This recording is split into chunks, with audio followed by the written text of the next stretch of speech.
face, grief clearly etched in every feature, while the howling wind tossed her short, dark brown hair around her head in all directions.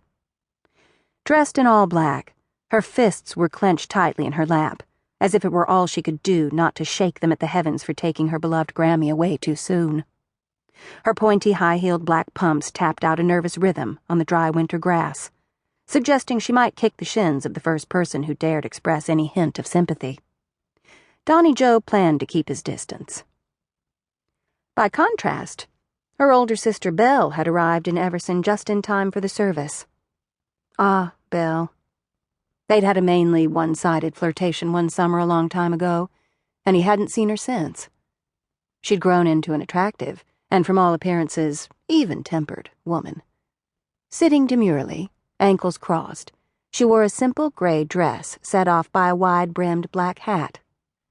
A veil covered her face, giving her the air of an Italian film actress.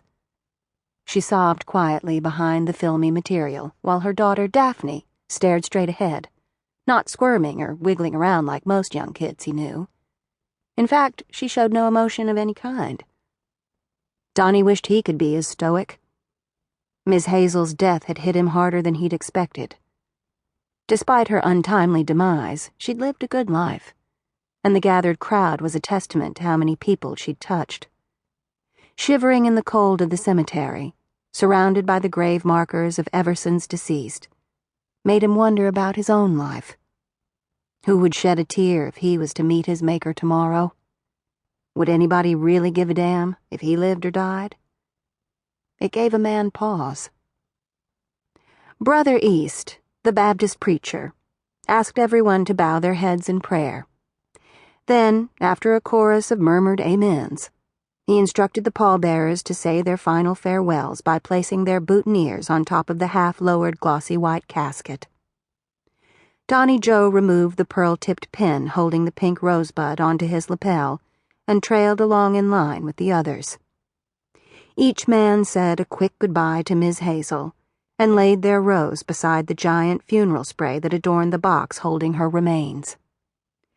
Donny Joe could feel his eyes start to water and blamed it on the stinging wind. When it was his turn, he stopped and took a moment with his thoughts. "Goodbye, Miss Hazel," he said in a choked voice. "I'm gonna miss you." He glanced up and his gaze locked unwillingly with Etta Green's. She lifted an eyebrow, as if doubting his sincerity, and maybe his manhood, too. What the hell was her problem? Rattled, he broke eye contact and stepped forward, boutonniere in hand. His foot caught on a half-buried tree root, a root from the stately old oak that would stand sentry over Miss Hazel's final resting place. He stumbled, arms flailing, and then he fell. Fellow pallbearer Mitchell Crowley made a grab for him, catching only a handful of his suit coat as he landed squarely on top of the funeral spray and the casket underneath. Half the crowd gasped, and the other half laughed like things were just starting to get interesting. For a stunned moment he lay there, his breath sawing in and out of his chest, feeling the polished wood and crushed blossoms pressed against his cheek, clutching the ornate edging that outlined the lid of the coffin to steady himself. The overwhelming floral smell filled his nose, and he could feel the tickle of a sneeze building.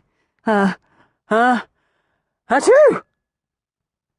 "Bless you, Donny Joe," someone yelled from the buzzing crowd. That got him moving. A shower of roses, carnations, daisies, and lilies of every color and hue scattered like a potpourri of rats deserting a sinking ship, while he scrambled on hands and knees to get up. Phone cameras appeared throughout the crowd, capturing the moment for posterity. Mitchell finally got a grip on one of his arms and helped haul him to his feet. "Get a hold of yourself, buddy. We're all gonna miss her, but she's in a better place now." "Sorry. Geez, I'm really sorry." Donny straightened up, rearranging his coat and brushing off his pants.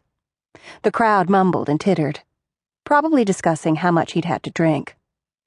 Undoubtedly dismayed by his oafish performance, Miss Hazel's granddaughters now stood, and he put out a hand in their direction, an apology of sorts.